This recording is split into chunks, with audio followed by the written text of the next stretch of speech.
De este foro, gracias a ustedes por su asistencia al mismo.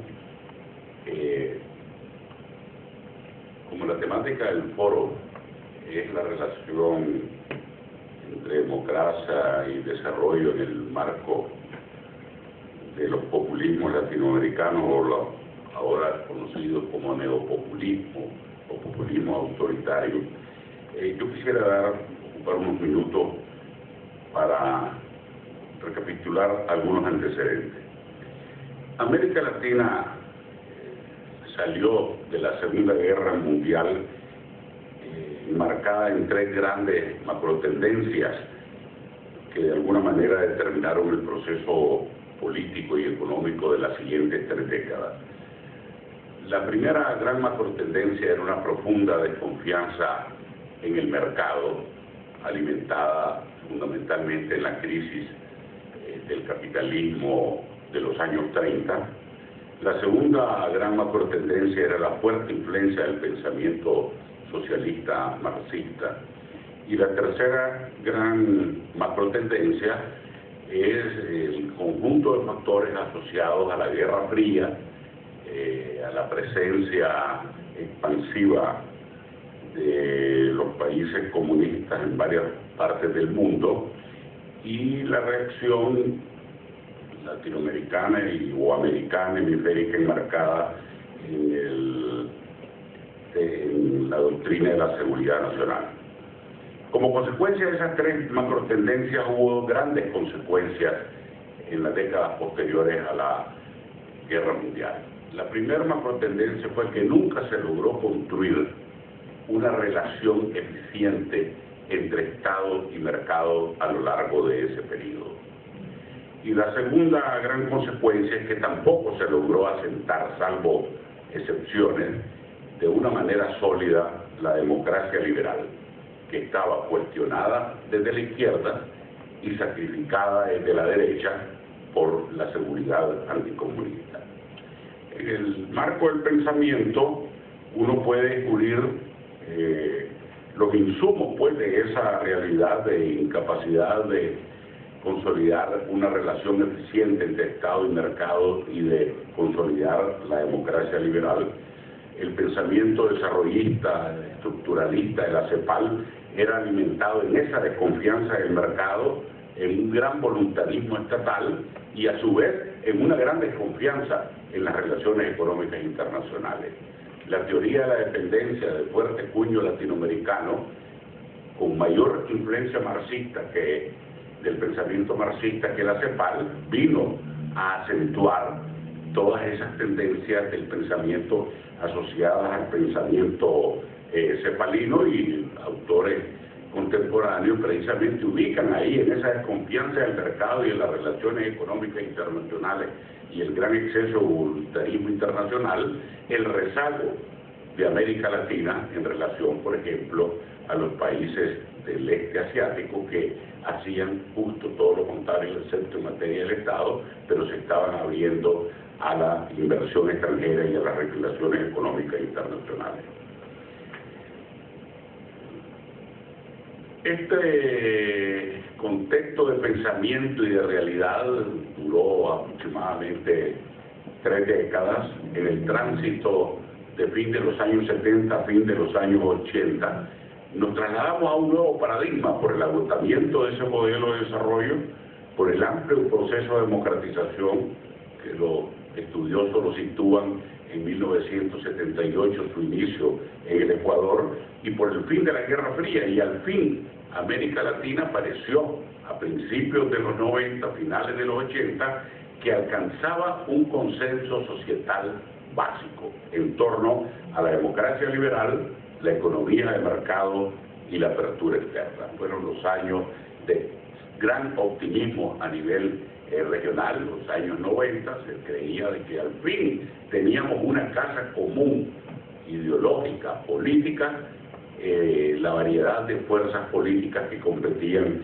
en cada uno de los países. De hecho, muchos de los movimientos guerrilleros, muchos de los viejos partidos comunistas o socialistas renunciaron pues a la utopía, entre comillas, del socialismo soviético, del socialismo cubano, y se creó pues ese escenario de consenso que lamentablemente no duró mucho. Poca atención se presta en general al hecho de que el establecimiento de este consenso político en torno a la democracia liberal, economía de mercado y apertura externa se empezó a ver desafiado por el hecho de que entre 1978 y el 2003 el crecimiento promedio del ingreso per cápita en América Latina fue únicamente del 16%. Exceptuando Chile, que durante ese largo periodo, un cuarto de siglo, más que duplicó el ingreso per cápita, el crecimiento promedio en 16 años acumulado fue del 16%. En ese mismo periodo, los Estados Unidos, que arrancaban de un nivel de ingreso bastante superior, incrementaron en un 57% el ingreso per cápita, Europa en el 55% y otros países del este asiático 150, 200, 250, 500%. Entonces, en ese contexto de muy poco crecimiento económico, de una enorme democratización cultural en términos de acceso a los medios de comunicación para la casi totalidad de la población, se generó una enorme brecha de expectativas entre lo que se podía hacer y tener y lo que realmente se era y se tenía. Se dio una enorme expansión de derechos a nivel internacional que fue progresivamente incorporado a nivel nacional, derechos de género, derechos de infancia, derechos de etnia, derechos medioambientales que empezaron a agregar a la agenda de reivindicaciones, de demanda de las sociedades latinoamericanas, otro conjunto pues de temas a los tradicionales relacionados con la pobreza, con las libertades políticas, etcétera, y en general todo este proceso de consenso político, pero a la vez de grandes limitaciones en el plano de la expansión económica y del acceso a las oportunidades, se dio un marco de gran debilidad institucional. Se atribuye al economista Albert Hirschman haber dicho que el gran pecado de los populismos latinoamericanos que se generaron en los años 30, 40 y 50 fue pensar que la economía era absolutamente elástica frente a las demandas de la política y que de ahí se derivó las grandes explosiones macroeconómicas de inflación, de desequilibrio, etc. Asociado a eso, se ha levantado también la interpretación de que el gran pecado, más que de voluntad, de circunstancias que se dio en ese periodo del gran consenso en torno a la democracia liberal, la economía de mercado y la apertura externa, fue pensar que la política era absolutamente elástica frente a las demandas de la economía. Quiero señalar que esto fue más del contexto de la transición que de voluntad estrictamente, pero se gestó asociada a esas nuevas demandas socioeconómicas una demanda política en torno a lo que se llamó la crisis del liberalismo, la crueldad del liberalismo, las limitaciones del consenso de Washington. Todo esto para decir de que en algún momento, de finales de los 90, el consenso se rompió y se empezó a romper el consenso fundamentalmente a partir del triunfo del presidente Chávez en Venezuela, y eso dio origen a esta nueva oleada de populismo de carácter autoritario que tienen rasgos comunes con los viejos populismos latinoamericanos, pero tienen rasgos muy específicos que los diferencian de los viejos populismos latinoamericanos. Tienen en común fuertes liderazgos con estilos personalistas y patrimonialistas, tienen en común el menosprecio por las leyes e instituciones, es decir, un fuerte sesgo antiliberal, tienen en común un sesgo antimercado, aunque absorben en su agenda y en su comportamiento esa nueva intolerancia que hay a nivel internacional frente a los desbordes de los equilibrios macroeconómicos, tienen en común esa dosis de nacionalismo económico o de sesgo antimercado, explicado en términos de reivindicaciones nacionalistas, y tienen en común lo que Carlos Malamud, en un reciente libro del año pasado sobre el populismo latinoamericano, llama rasgos intrínsecos del populismo, tanto los de la vieja jornada como los de la nueva jornada. El primero es reivindicar una democracia verdadera, que es la propia, la del líder, la del caudillo, y ese carácter refundacional a que se refería el doctor Óscar Ortiz recientemente, la república o el Estado plurinacional, la república bolivariana. En el caso de Ortega en Nicaragua es la república cristiana, socialista y solidaria, ese rasgo refundacional en torno a la verdadera democracia frente a todas las demás que no son verdaderas democracias. Esa verdadera democracia es la que oye directamente al pueblo, el líder, el caudillo, que es otro rasgo intrínseco de todas estas tendencias populistas de vieja y de nueva jornada. Ellos definen cuándo, cómo y de qué forma es que el líder escucha al pueblo, pero es el único que escucha al pueblo y el único que da respuesta al pueblo. Y finalmente, en el intrínseco a estos fenómenos populistas está el hecho de que los mecanismos de control no son legítimos si entorpecen la voluntad del líder. Y ahí está la dinámica arrasadora de todo lo que es legalidad e institucionalidad. Pero hay algunos rasgos específicos de estos nuevos populismos que el profesor Levitsky de la Universidad de Harvard llama competitivos, porque conservan el simulacro de procesos electorales. El primer lugar es que llegan al poder por elecciones, pero tienen el propósito de perpetuarse y por tanto de ganar todas las elecciones de una u otra forma.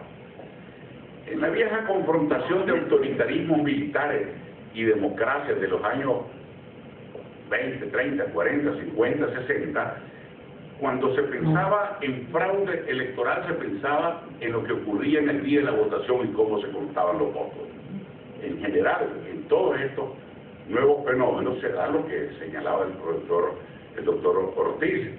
Se comienza a desmontar o a cambiar la legalidad y el sistema electoral de tal manera que los resultados están predeterminados, más allá de la popularidad con que en mayor o menor medida puedan gozar estos movimientos o estos liderazgos populistas.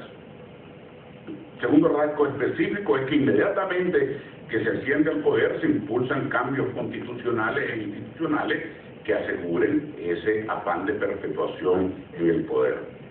Tercer rasgo es un creciente proceso de subordinación de las Fuerzas Armadas, pero sobre todo de las instituciones judiciales, electorales, las de supervisión y control, porque esto es crítico para dar cumplimiento a un cuarto rasgo específico, que es desprestigiar y reprimir a la oposición. Ya no es la vieja represión castrense militar, sino el uso de instituciones administrativas, fiscales, aduaneras, para reprimir, chantajear, lo que ha llamado judicialización de la política el doctor Ortiz. Un siguiente rasgo es el creciente control de los medios de comunicación.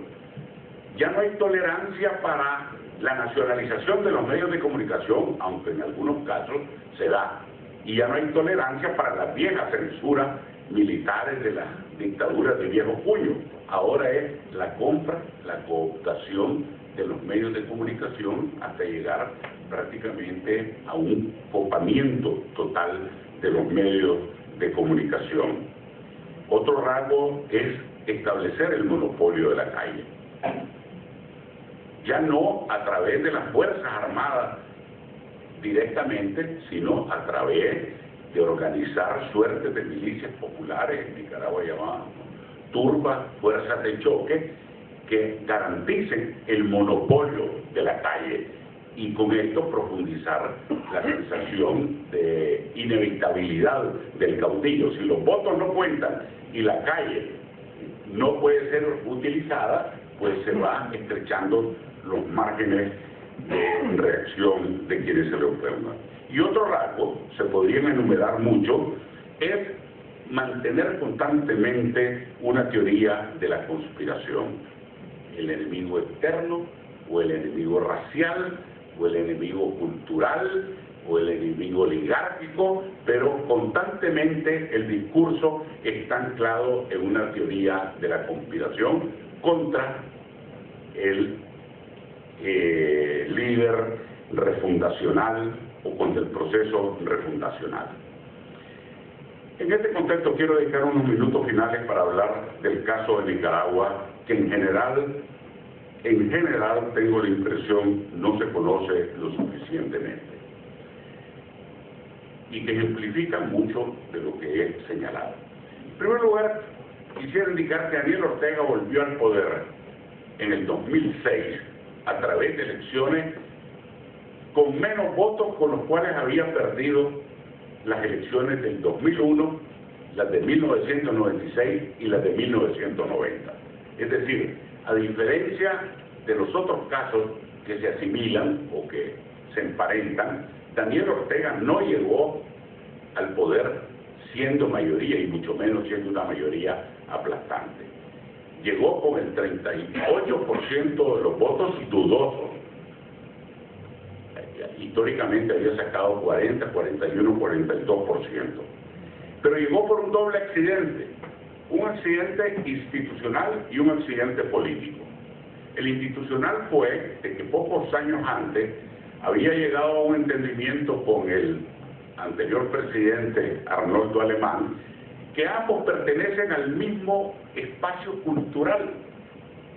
El doctor Alemán, proveniente del antisandinismo, incluso estuvo encarcelado en los años 80 cuando éramos gobierno sandinista, y Daniel Ortega del sandinismo, pero ambos autoritarios, corruptos, premodernos en términos políticos. Es a partir de esa coincidencia en el mismo espacio cultural que llegan a un entendimiento de caudillo, reforman la Constitución en un proceso de prestaciones y contraprestaciones recíprocas orientadas a distribuirse el poder, y entre las decisiones que se adopta puede disminuir hasta desnaturalizar totalmente el balotaje, la segunda vuelta, y en Nicaragua se puede ganar en primera vuelta con el 35% de los votos. De tal manera que Ortega ganó por ese accidente institucional, pero por un accidente político. El pacto que Alemán hizo con Ortega para reformar la Constitución fraccionó y dividió al bloque antisandinista, que estaba expresado fundamentalmente en el Partido Liberal.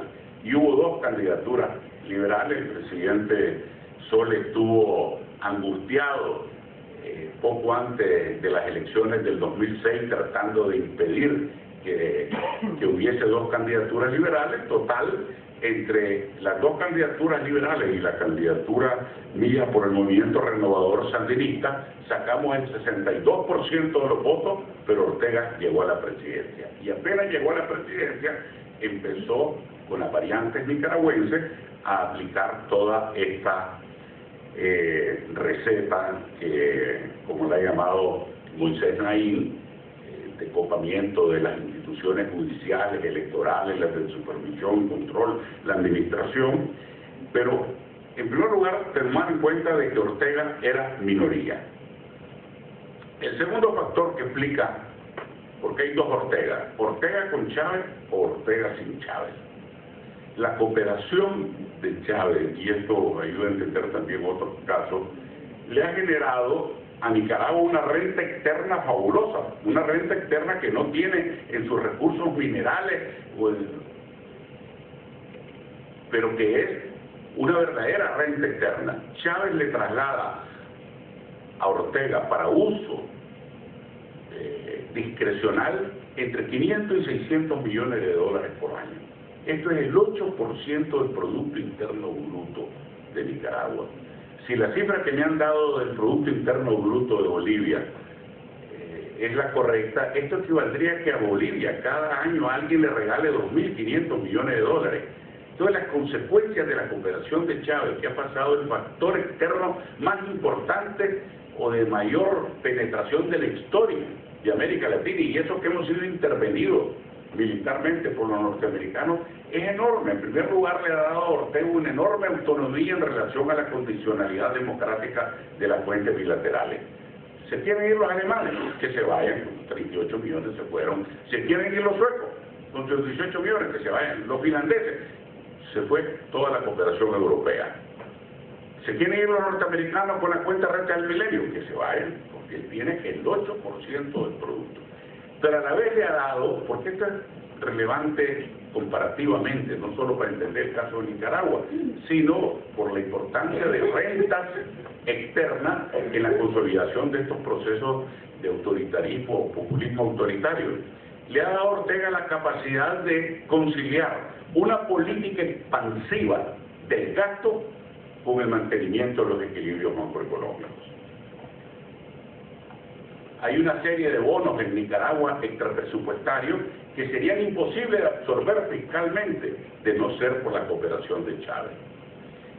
Le ha permitido también a Ortega, por tanto, consolidar dos rasgos esenciales de su gobierno: autoritarismo clientelar para los sectores populares, con masivas transferencias, donaciones, distribuciones, con cargo a esa renta externa proveniente del petróleo venezolano, y autoritarismo corporativo con las élites económicas. A Ortega se le sale el dinero por las orejas. No he tenido oportunidad de comentar con el presidente Calderón, pero el otro día me encontré un gran empresario centroamericano que me dijo, pero con envidia,